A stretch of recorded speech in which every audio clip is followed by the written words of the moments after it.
Good morning everybody, I am Seema Kaushik and welcome back to this channel. और आज का हमारा टॉपिक रहने वाला है, देखो माय डियर फ्रेंड्स, मैं आपको बता देती हूँ कि अब हमारा एग्ज़ाम जो है वो 16 सितंबर टू 25 सितंबर के बीच में होने वाला है।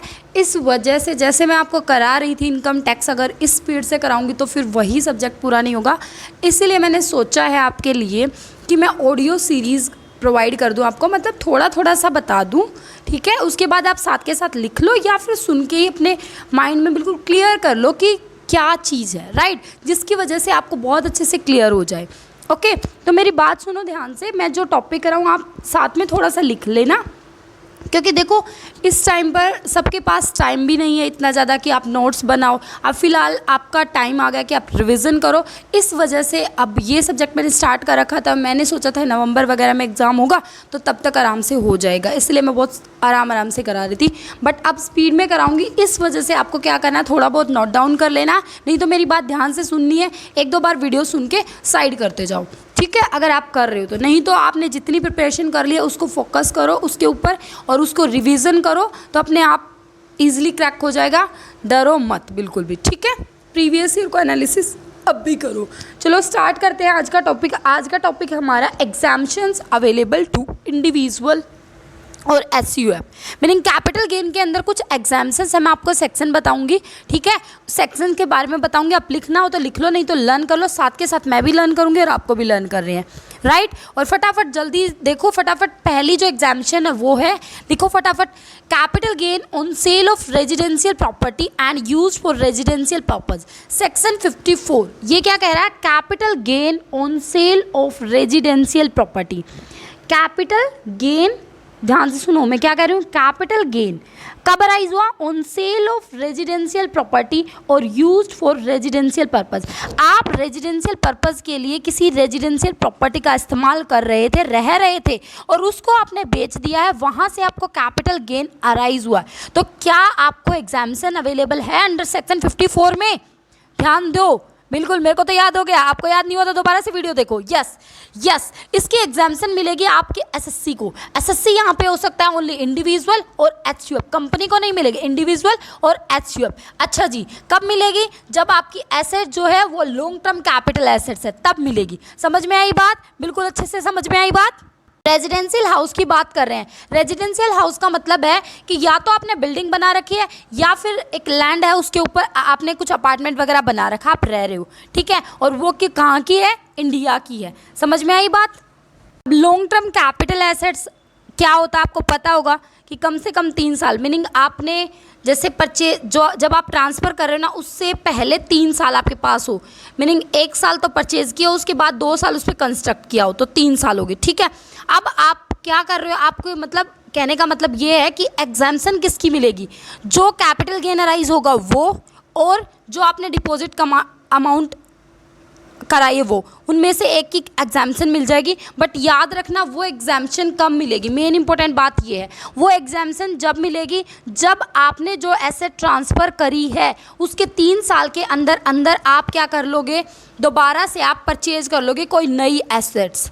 तो जितनी नई एसेट्स आप परचेज करोगे उसकी जो कॉस्ट है वहाँ तक आपका जो कैपिटल गेन है वो एग्जाम्प्ट हो जाएगा। बाकी अगर रह जाएगा, मान लो आपने 4 लाख की बेच दी, 3 लाख की खरीदी, तो 1 लाख रुपए आपका कैपिटल गेन हो जाएगा, उसके ऊपर टैक्स लग जाएगा, ठीक है। इतनी स्पीड में बोल रही हूँ क्योंकि मुझे फटाफट रिवीजन करानी। पक्का याद होगी कौन सी बोली मैंने, सेक्शन 54, फटाफट याद करो। सेक्शन 54 किससे रिलेटेड है? Section 54 capital gain on sale of residential property and use for residential purpose. Very good. Next फटाफट करो। नेक्स्ट है capital gain on sale of urban agricultural land and use for another agricultural land, section 54B।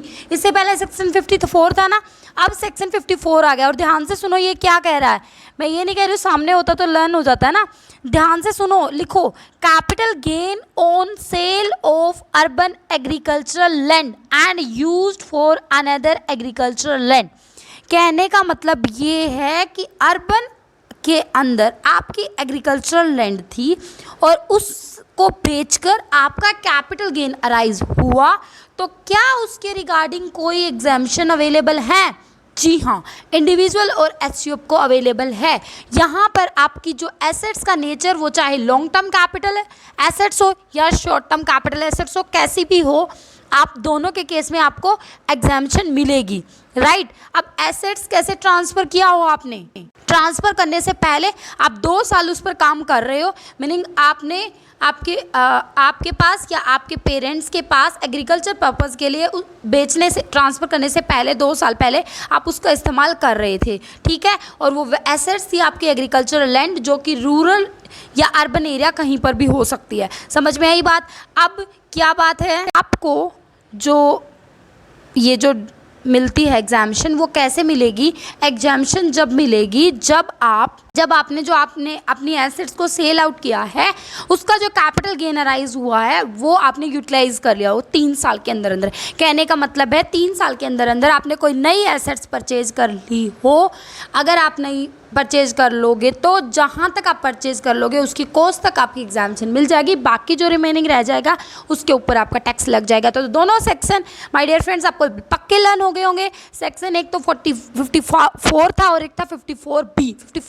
54 में था कि भाई घर है आपका, ठीक है, और वो घर आपने बेच दिया, 3 साल के अंदर अंदर नया खरीद लोगे, एग्जाम्पशन मिल जाएगी। दूसरे नंबर पे था 54B। 54B में क्या था, एग्रीकल्चर लैंड थी, अर्बन में थी और उससे कैपिटल गेन अराइज करा, 3 साल के अंदर अंदर दूसरी लैंड परचेज कर ली तो उसकी एग्जाम्पशन मिल जाएगी। बिल्कुल समझ में आ गई, क्लियर होगी बात। नेक्स्ट लिखो सेक्शन 54D क्या कह रहा है, compulsory acquisition of industrial land and building. Yes, compulsory acquisition कर ली इंडस्ट्रियल लैंड, मतलब इंडस्ट्रियल लैंड और बिल्डिंग। आपका कोई मन नहीं था बेचने का, लेकिन कंपलसरी करी है, और कंपलसरी करी तो आपका कैपिटल गेन अराइज हुआ है। कैपिटल गेन अराइज हुआ है तो उसकी एग्जाम्पशन आपको मिलेगी या नहीं मिलेगी। बात सुनो, एसएससी कौन हो सकता है, यहाँ पर कोई भी पर्सन हो सकता है, ज़रूरी नहीं कि आपका यहाँ पर इंडिविजुअल या एचयूएपी हो, कोई भी पर्सन हो सकता है, ठीक है। एसेट्स का नेचर शॉर्ट टर्म या लॉन्ग टर्म कैसा भी हो सकता है। मेन बात ये हुई है, यहाँ पर मेन बात याद रखनी है, इसमें याद रखना है आपको कि जब आपने ट्रांसफर करी उससे 2 साल पहले आप उसका इस्तेमाल कर रहे हो, ठीक है। अब आपको क्या लेनी है, नई लैंड या बिल्डिंग लेनी है, और कितने साल के अंदर अंदर, 3 साल के अंदर अंदर आपने लेना है, तभी आपका एग्जाम्प्टेड अमाउंट होएगी। अगर 3 साल के अंदर अंदर आप जितने रुपये तक नहीं ले लोगे उतने तक क्या हो जाएगा, आपका एग्जाम्प्ट हो जाएगा। बाकी जो रह जाएगा, जो आपका प्रॉफिट रहेगा ना, उसका वो आपका कैपिटल गेन बच जाएगा। समझ में आई बात, बिल्कुल क्लियर हो गया ना। 54D डी मतलब land and building, compulsory acquisition, D धमाका जोड़ दिया तो याद हो गया। कौन कौन सा सेक्शन 54 हो गया भाई, घर से रिलेटेड था। 54 का बी जो था वो बी वो क्या था, एग्रीकल्चर से रिलेटेड था अर्बन एरिया में, और डी याद हो गया कंपल्सरी एक्विजिशन, ठीक है, इंडस्ट्रियल लैंड एंड बिल्डिंग का। नेक्स्ट जल्दी बताओ, इन्वेस्टमेंट इन सर्टेन बॉन्ड्स, ये क्या है सेक्शन 54EC। ये क्या है section 54EC, investment in certain bonds. जो ये इन्वेस्टमेंट इन सर्टेन बॉन्ड्स है ना, इसका मतलब ये है कि आपके पास कोई लैंड या बिल्डिंग थी, ठीक है, लॉन्ग टर्म कैपिटल नेचर की एसेट्स थी, आपने उसको क्या कर दिया, ट्रांसफ़र कर दिया, और उसके बदले में आपने बॉन्ड में इन्वेस्ट कर दिया, ठीक है। और वो जो बॉन्ड है आपने ऐसे में इन्वेस्ट किया कि वो रिडीम हो रहे हैं 5 ईयर्स के बाद। क्या हो सकता है वो national highway authority of India और रूरल इलेक्ट्रिफिकेशन कॉरपोरेशन लिमिटेड हो, पावर फाइनेंस कॉरपोरेशन हो, तो या इंडियन रेलवे फाइनेंस कॉरपोरेशन हो। मैक्सिमम एग्जाम्पशन लिमिट इसके अंदर 50 lakh rupees with in prescribed limit मिलेगी, ठीक। बस इतना ही मेन तो इसमें यही याद रखना है कि सेक्शन 54EC किससे related, investment in certain bonds, meaning आपने लैंड या बिल्डिंग जो भी कोई है वो आपने वो कर दी, बेच दी, और उसके बदले में आपने इन्वेस्ट कहाँ पे कर दिया, सर्टेन बॉन्ड्स में कर दिया, ठीक है। उसके बाद नेक्स्ट सेक्शन है, याद रखना है, सेक्शन 54F क्या है, capital gain on sale of long term capital assets. आपने लॉन्ग टर्म कैपिटल एसेट्स को सेल किया है, not to be charge in the case of investment residential house को छोड़कर। तो मेरी बात इतनी सुनो, आप इनके लर्न कर लो सेक्शंस, क्या सेक्शंस हैं। जैसे 54F में क्या देखो, 54 खाली 54 में तो है आपका रेजिडेंशियल हाउस, 54F में क्या आ जाएगा आपका, रेजिडेंशियल हाउस को छोड़कर बाकी आपने कहीं और मतलब कुछ और लॉन्ग टर्म कैपिटल एसेट्स क्या करिए, सेल करिए, वहाँ से कैपिटल गेन जो अराइज हो रहा है वो 3 ईयर वाला ही केस चलता रहेगा। तो आप इतनी अभी टेंशन मत लो, क्योंकि आपका एग्जाम आ गया, फटाफट रिवीजन करो। नेक्स्ट आपका 54G, इसके अंदर क्या है, 54G में सेक्शन में shifting of undertaking to rural area, मतलब कि जो आपकी अंडरटेकिंग थी ना वो रूरल एरिया में शिफ्ट हो गई है। समझ में आई बात, क्या शिफ्टिंग हो गई है रूरल एरिया में, मतलब पहले कहीं और होगी, पहले आपके अर्बन एरिया में, अर्बन एरिया से आपके रूरल एरिया में शिफ्ट हो गए। इसका मतलब अर्बन एरिया को तो आपने बेचा होगा, रूरल एरिया में खरीदा होगा, तो खरीद लोगे 3 साल के अंदर अंदर तो वही एग्जाम्पशन मिल जाएगी, ठीक है। वो हो जाएगा आपका 54G, याद रखना। तो ये बातें आप इस तरीके से लर्न करना। उसके बाद आता है आपका 54GA, shifting of undertaking to SEZ, मतलब आपने अपने अंडरटेकिंग्स को स्पेशल इकोनॉमिक जोन में अंडरटेक कर दिया है, शिफ्ट कर दिया, तो वो आ गया आपकी GA। उसके बाद आता है आपका section 54 GB, transfer of residential property plot of land, मतलब आपने रेजिडेंशियल प्रॉपर्टी या प्लॉट और लैंड को ट्रांसफ़र कर दिया तो आ जाएगा वो 54 GB के अंदर। तो कहने का मतलब है, एक और याद कर लो, फिर उसके बाद मैं रिवीजन फटाफट करा दूंगी और आपको ये लर्न हो जाएंगे सारे सेक्शंस। सेक्शन 54EE वो क्या है, investment in units of funds notified by CG, मतलब सेंट्रल गवर्नमेंट। अब मैं आपको एक एक करके याद करा दूँ सारे के सारे सेक्शंस, अभी लर्न करके जाना। अगर वीडियो देख रहे हो आप तो फटाफट लर्न करो, ताकि अगर 2 नंबर का क्वेश्चन आ जाए तो आपके पक्के हो जाएं। देखो सबसे पहले हमारा सेक्शन था 54 किससे रिलेटेड था, कि आपको कैपिटल गेन अराइज हुआ है, और वो किस वजह से अराइज हुआ है कैपिटल गेन, बताओ मुझे जल्दी से बताओ। वो आपने रेजिडेंशियल प्रॉपर्टी को सेल कर दिया, इसीलिए हुआ 54 में, याद हो गया। 54B में क्या था, 54B में याद रखना कि आपकी अर्बन एग्रीकल्चरल लैंड थी और उसको आपने क्या कर दिया है, ट्रांसफ़र कर दिया है। समझ में आई, 54 आ गया, 54B याद हो गया। उसके बाद याद रखना है सेक्शन 54D, डी का मतलब इंडस्ट्रियल लैंड एंड बिल्डिंग, समझ में आया। कंपलसरी एक्विजिशन हो गया, कंपलसरी एक्विजिशन मतलब धमाका फूट गया, तो डी मतलब धमाका, कंपलसरी एक्विजिशन, याद हो गया। उसके बाद EC था, EC का मतलब क्या था कि आपने सर्टेन बॉन्ड्स में इन्वेस्ट कर दी EC इन्वेस्ट कर दी सर्टेन बॉन्ड्स में, याद हो गया।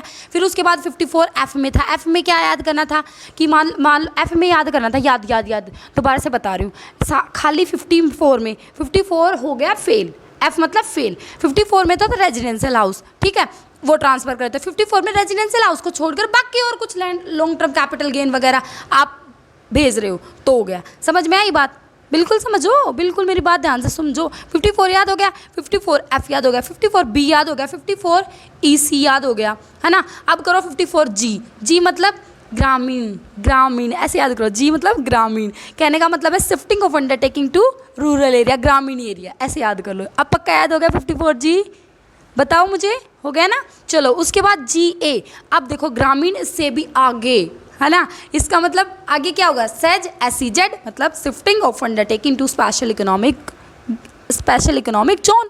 उसके बाद GB, अब आगे से आगे और कहाँ गया, transfer of residential property plot और लैंड। देखो मेरी बात सुनो, G में आपने क्या करा था, G में क्या करा था, ग्रामीण, ठीक है, और GA में ग्रामीण से आगे मतलब SEZ स्पेशल इकोनॉमिक जोन। अच्छा, अब खाली GB में याद रखना कि जो ग्रामीण में जो लैंड और बिल्डिंग थी उसमें प्रॉपर्टी और प्लॉट याद रखना, मतलब transfer of residential property plot of land, ठीक है, प्रॉपर्टी और प्लॉट याद रखना GB में, हो गया लर्न। उसके बाद लास्ट रह गया 54EE, और 54EE क्या, investment in units of funds notified by central government, CG याद रखना। जो कुछ भी याद नहीं हुआ वो हमारा CG है, सेंट्रल गवर्नमेंट, और सेक्शन हमारा 54EE।